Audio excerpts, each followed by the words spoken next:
সেমিফাইনালের চ্যালেঞ্জ। বুধবার রাত 1:30টায় সাও পাওলোর শেষ 8-এর দ্বিতীয় লড়াইয়ে মুখোমুখি আর্জেন্টিনা ও নেদারল্যান্ডস। প্রথম ম্যাচে বসনিয়া হার্জেগোভিনাকে 2-1 গোলে হারিয়ে এবারের বিশ্বকাপ অভিযান শুরু করে আর্জেন্টিনা।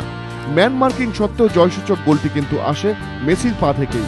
দ্বিতীয় ম্যাচে ইরানের বিরুদ্ধে কষ্টার্জিত জয়। এবারেও মেসিকে আটকে রাখার কৌশল নেয় এশীয় শক্তি, কিন্তু তাতেও রক্ষা হয়নি। একেবারে শেষ মুহূর্তে মেসির গোলেই জয় আসে।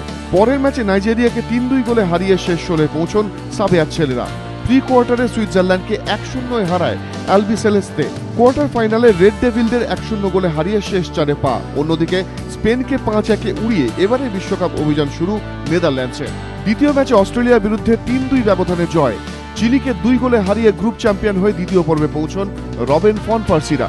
প্রি কোয়ার্টারে মেক্সিকোর বিরুদ্ধে 2-1 ব্যবধানে বাজিমাত ডাচদের। এরপর কোয়ার্টার ফাইনালে টাই ব্রেকারে কোস্টারিকাকে হারিয়ে কষ্টার্জিত জয়। এর আগে 8 বার মুখোমুখি হয়েছে দুই দল। 4টি ম্যাচে জয় নেদারল্যান্ডসের, আর্জেন্টিনার মাত্র 1 বার, 3টি ড্র। গোলের সংখ্যা 19। এর মধ্যে 13টি নেদারল্যান্ডসের, আর্জেন্টিনার ঝুলিতে 6টি গোল, অর্থাৎ কিছুটা হলেও এগিয়ে ডাচরা। এদিকে বেলজিয়ামের বিরুদ্ধে গুরুতর চোট পেয়ে নেইমারের মতো বিশ্বকাপ থেকে ছিটকে গিয়েছেন আর্জেন্টিনার স্ট্রাইকার ডি মারিয়া। যদিও চোট সারিয়ে ফিরেছেন অ্যাগুয়েরো। গত বিশ্বকাপে একটুর জন্য হাত ফসকে গিয়েছে সোনার ট্রফি। এবার তাই 1 ইঞ্চিও জমি ছাড়তে নারাজ ফ্লাইং ডাচম্যানেরা। মেসি না রবেন, শেষ হাসি কার?